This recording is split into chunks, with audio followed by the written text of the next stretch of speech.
All right, MTG Game State, here we are. I'm going to talk to you about the newest shit going down with the ban list for the ban restricted of the whole overall format to Magic. It's popping off. We also have pretty much my top three. We're going to get into that. Pretty much easy. Simple shit. So right off the bat, I want to get off the ban restricted list. Pretty short and simple. Shouldn't be too bad.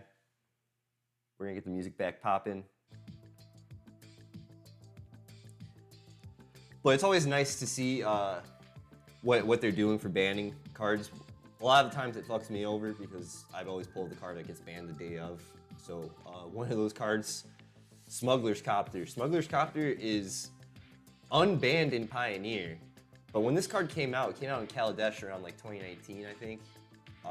No, maybe 2018, and it got banned in Standard right away, and I pulled it, and it really bummed me out. And this was like kind of around the time when we're having like wild banning starting to happen in Standard for the first time in a very long time, and then you get into the Oko ban way later in 2020s. So that's pretty cool to see. We got some play with Smuggler's Copter, and I have some comments about that in the Market Watch video today. Starting off though, for the bans in Pioneer, we got Karn the Great Creator and Geological Appraiser. And that's interesting because Geological Appraiser just came out. So whenever like a new set comes out in Standard rotation and they start banning cards right away from that set, I usually don't feel like it's a great sign. But this kind of makes sense because Discover is broken. And like we pulled earlier, Daring Discovery is a 5-drop Discover 4. This is a 4-drop Discover 3, and it's a human, and it's pretty big. It's a body, and it does a lot of stuff. Karn is just annoying, because when you read him, what he does is he lets you choose an artifact card you own from outside the game, or in exile, reveal that card, and put it into your hand. So basically lets you get into the sideboard, and they talk about this in this article. Now, going into Modern, Fury is banned, and this is one of the big incarnation cycles from Modern Horizons 2. I kind of slept on these. I didn't really think they were shit, but they're pretty big, and they're doing work in Modern. So Fury's banned just because it takes out a lot of creatures, and it's hurting creature-based decks, so probably like the human, 4-color human decks, stuff like that. Up the Beanstalk, a new card from... Oh, not loading. This is a new card from the newest Eldraine set, Instant Enchantment, and it's just banned probably just for ramp reasons. It gets turn 3 wins, I believe. Legacy Vintage, no changes. Explorer is just Magic Arena's Pioneer, except they don't got full complete sets of anything, so for some reason Pioneer Smuggler's Copter's not there. That's very strange, but that is what it is. Pauper, Monastery, Swift Sphere, and Pauper's a format I literally sleep on. It's just all, I believe, uncommon and commons, only allowed in the format. But Monastery Swift Sphere from Brothers War has a lot of great cards too. I can see why this is banned. It's a one drop, 1/2 haste prowess. He's doing work for you already. This just happened on December 4th, and on Magic Arena it'll be December 5th, so we're already at like, what, December 8th? So this has already took effect already. And in this article, I'll put a link in the description, but basically they just go over what's going on in the whole health of the formats.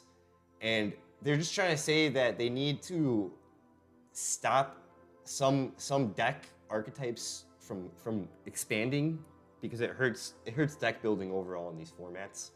And that's just basically like one of the reasons why Karn is banned in Pioneer and Explorer. Again, he gets into that sideboard, he pulls extra cards, he's kind of a cheat.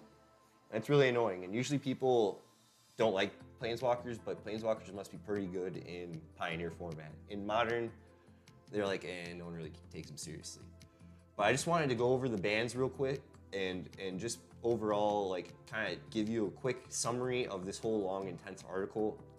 It's basically they just want to stop a lot of archetypes from growing and give growth to new ones. And like I said, these Discovery decks, and I want to go over this next week, the Discovery decks are going crazy in the 60-card format already. Ixalan out the gate, like I'm a Commander head, but I've been studying the 60-card formats. Out the gate, Ixalan is just pushing new new deck building archetypes and getting people to go out of their comfort zone, building 4 colors, and not necessarily in the humans like we usually see. And my homie Bart, I think he's here. He said too, you know, crafting and discover and the one graveyard matters effect, like all the abilities from Ixalan aren't separate to each one color. Like you can mix and match as much as you want. And I learned that from the draft. Like they give you kind of like a baseline 2 archetype to follow. But I really feel like generally if you have some good synergy between some cards in a draft, you could mix a lot of different colors and you'll be okay. And a lot of the artifacts in Ixalan help with your color fixing and your ramping. That's my opinion, but that's Smoke Pack's fact.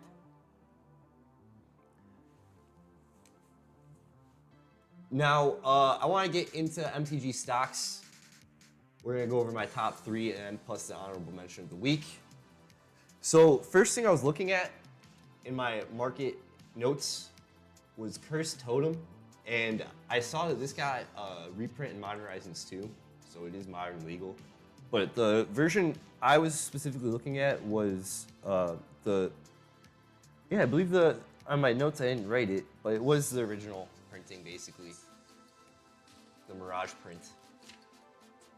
And Mirage old set, it's like one of the third or fourth or fifth expansions of Magic. It's pretty old. It's got some reserve list cards, so it's always nice to collect cards from this set whenever you can. And we're hitting, when I was checking this out earlier this week, average listing is being listed at $22 plus a quarter, and then the market's buying at $11. So the market's really demanding a lower price, and the sellers are demanding a higher price. So I just thought that was really interesting. I don't really know why, other than I think it's really good in Commander. Maybe it's shutting down some modern things, because basically players cannot play any creature abilities require an activation cost. That's broken. So like Miner's Bane has an activation cost of 2 colorless and a red. Already that would shut down its ability, even though it's a weak one. Gives it trample. It's still, maybe that's why. I specifically believe it's just a commander piece. Probably people are saying like, oh, even if it affects me, it's good to shut down the opponent late game. So that was first one starting off. Second one going off, I want to check out is Smuggler's Copter. Again, I have a personal history beef with this card, and now that it's unbanned in Pioneer, it's kind of funny. But it was banned in Standard forever, and now it's going back up to $10. And they reprinted this a lot, actually. You'd think since it's a lot, only like 3 or 4 times. Oh, and it's a Fortnite bust. Damn, the Fortnite bust and the pre-release printings are the most expensive, but it's shooting up to $10. So that means it's gonna probably be seeing some use. It's a 2-drop flyer, it's pretty cheap, cruise for 1. This card will do a lot of damage in the 60 card format, and since Pioneer's a lot more of an extended history of Magic, there'd probably be some answers, obviously, like destroy flyers or destroy artifact. But in the standard rotation when it came out, it had to go away because it was killing people. So average listing is going for $9.57 on the market, on like the sellers, and then the market's buying at $8.12. So we're already gonna see this card go up to $10 right away. It's no secret here, folks. So yeah, sounding the alarm on Smuggler's Copter. And then another one, enchantment, and I was talking with my buddies in Discord about this. I always been seeing this in my market research, and it's obviously in a Planar Chaos. It's a hard printed set, Commander, First Commander, and Commander Anthology. So these are very specialty sets this card's printed in. Even though it's uncommon, it's still kind of a little bit pushed because it's from an older time in Magic, and again, the sets that it is printed in are very older specialty sets. Now, what my buddy Looney was telling me about made a great point is this card is good because it hits the Enrage trigger. So at the end of turn, if no creatures are in play, sack Pyrohemia. It's an enchantment for 4. You pay at least max after playing it on your next turn 5 red, and you can maybe do a board wipe, but it does 1 damage to each creature and each player. And he said that's good. My buddy Bart said that's good for the Dinosaur Enrage ability because they require getting damage dealt to them. So this is a quick, cheap way to do that, even at the expense of you taking health. and that will pop off dinosaurs. This would be a threat in a dino deck immediately in Commander. So we're seeing the average listing at 32 for Commander series printing, and then market listing on that is going for 1338. So the first printing of this being listed relatively high, and obviously I think the demand is for dinos. And another point, my friend Marco, he pointed out that this was played in game nights. So anytime a card is played on any of the YouTube channels and pops off, right away that's going and doing damage. But I generally think the expensive price isn't necessarily because of hype or the ability in Dyna decks. I think it's more so just the sets it's printed in and the availability from there, from the demand. So maybe it is, yeah, a little bit of the market. So going on into honorable mention from Ixalan, and I saw this, it sparked my interest because I didn't see this card going into the new set. Roaming Throne. It has Ward 2, 4-drop artifact, kind of an investment, but you get to choose a creature type. It's the chosen creature types. And if an ability of another creature you control of the chosen type triggers, it triggers an additional time. So that right away, tribal triggering, stupid broken, and it's creature with Ward 2. That's annoying. I have it being listed at $18.99 and market's buying at $18.64. We're already at 20 bucks already probably. So it's gonna be a hot card, and the drive is probably gonna be because of Pioneer, Modern, and Commander for sure. It's gonna sync up with some cards for sure. So that's the market watch for the week. Kind of breezed past it. I like trying to keep these short. I had a bigger, more extended video of this, but I felt like if we go up to 30, 40 minutes, maybe it's too much. I like to keep these brief, give you my little personal, my little personal flavor of what I'm interested in, what I'm seeing on the market, not necessarily like what everyone else is talking about.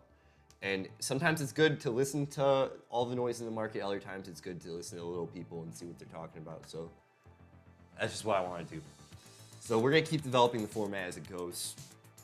This has been the MTG Market Watch, guys.